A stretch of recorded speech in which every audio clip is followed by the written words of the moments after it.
Morreu na manhã desta segunda-feira, às 7h35 da manhã, no horário de Roma, e às 2h35 da manhã, em horário de Brasília, o Papa Francisco, primeiro Papa latino-americano da história da Igreja Católica. Ele que ontem esteve participando da celebração da Páscoa na Basílica de São Pedro, e infelizmente nos deixou hoje pela manhã. Nós temos a confirmação por parte do Vaticano que o Papa sofreu um AVC, né? E a confirmação do seu óbito foi feito momentos depois. Essa comunicação foi feita de forma oficial. Sobre o falecimento do Papa, nós estamos recebendo aqui de forma online a historiadora, mestre em História da Igreja pela Pontifícia Universidade Gregoriana em Roma, Natália Oliveira, que é também aqui do nosso Campo Maiorense, é do município de Campo Maior. Natália, boa noite a você, seja muito bem-vinda aqui ao nosso MN Notícias. Boa noite, meu querido Helder Felipe, também todos os ouvintes do programa MN Notícias. Uma notícia muito triste, né? Nós sabíamos da situação complicada que o Papa vivia. Ele chegou a passar 38 dias internado recentemente. O que significou esse papado para a igreja? Você é mestre em História da Igreja, Natália. O que significou esse papado do Papa Francisco para a Igreja Católica? Como ele conseguiu moldar a igreja aos tempos que nós vivemos hoje?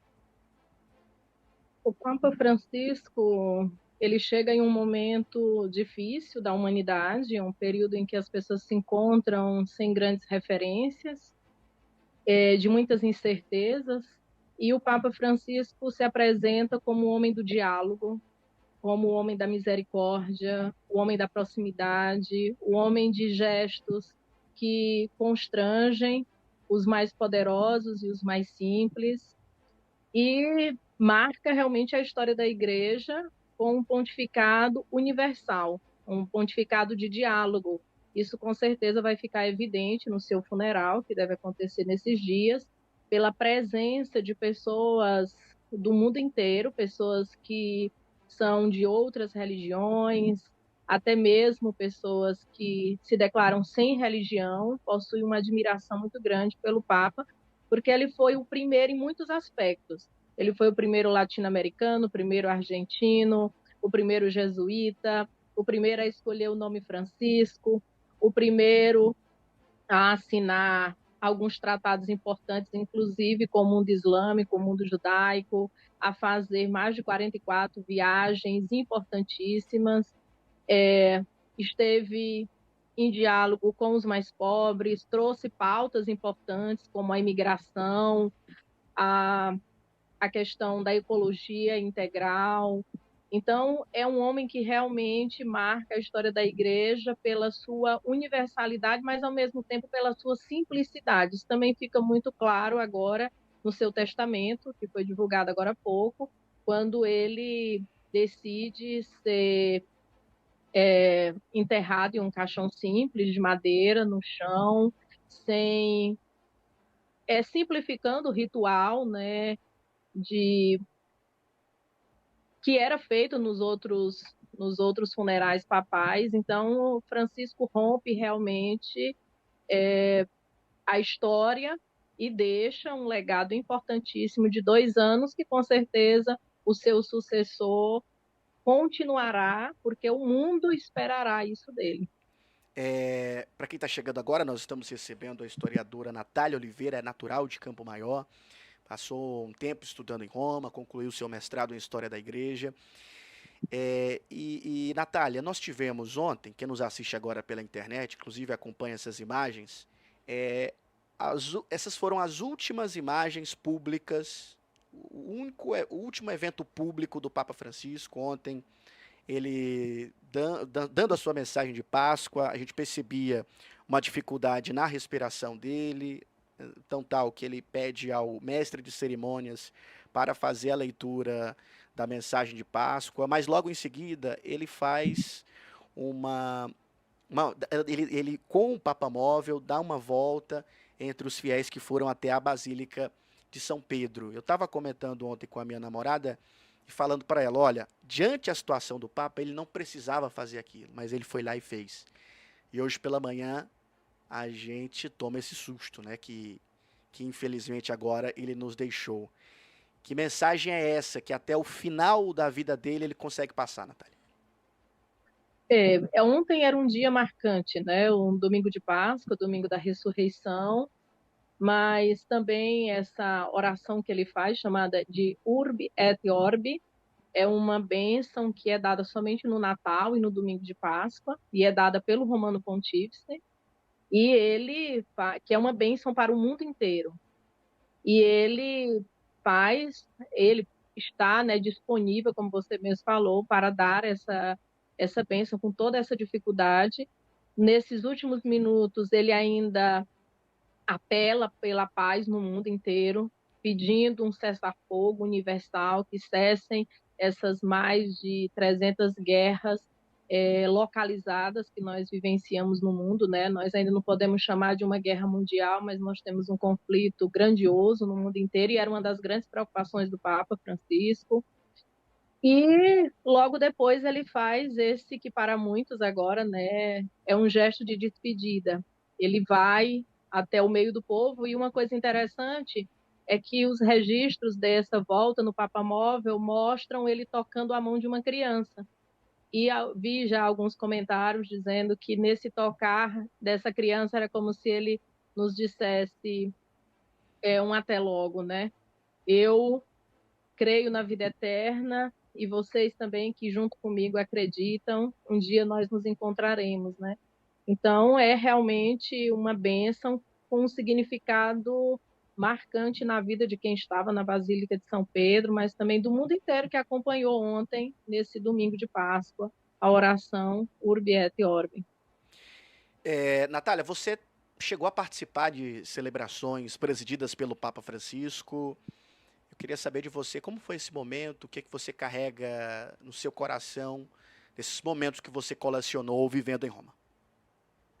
Hoje é um dia de lembranças, né? Um dia eu realmente passei o dia bem emocionada vendo pelas notícias, tudo que está acontecendo, acompanhando pelo site do Vaticano, e não tem como não lembrar, né? Eu participei de várias celebrações feitas pelo Papa Francisco, marcantes como a canonização da Madre Teresa de Calcutá, do Papa João 23,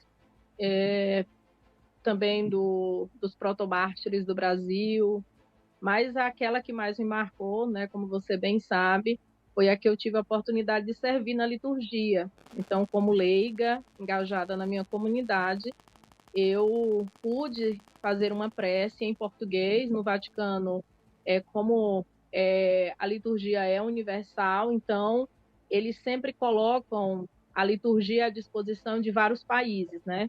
Então você tem sempre a primeira leitura em inglês, francês, alemão, e as preces também assim. Naquele ano de 2018, no segundo domingo da Páscoa, domingo da Misericórdia, eu recebi o convite para fazer a prece em português.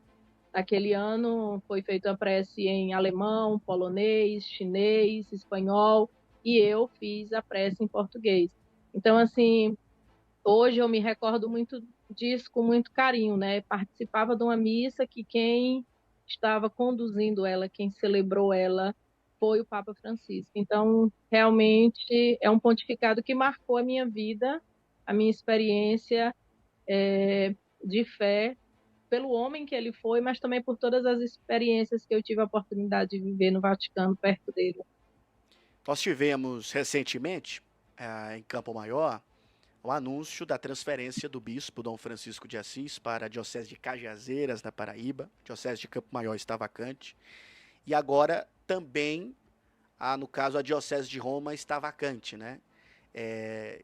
Que mensagem nós devemos ter, vinda de você, Natália, que visão você imagina como historiadora, como leiga engajada na igreja, como catequista, como professora, que os cristãos devem ter nesse momento em que nós estamos ainda sem um líder na igreja e sem também na diocese de Campo Maior. Apesar de do Dom Francisco continuar como administrador diocesano pelas próximas semanas, mas nós passaremos uma época sem bispo. Que mensagem você deixa para a gente que nós devemos acolher e saber aguardar também, seja na nossa diocese, seja como igreja católica? A palavra, Helder, que eu deixo para todos os católicos é a palavra de esperança e paciência.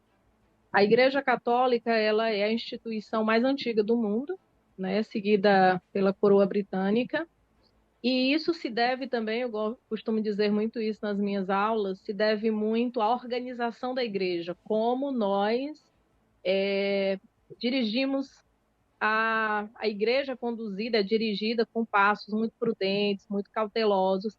Então, agora se segue tanto a nível de Roma, como a nível local, aqui em Campo Maior, passos.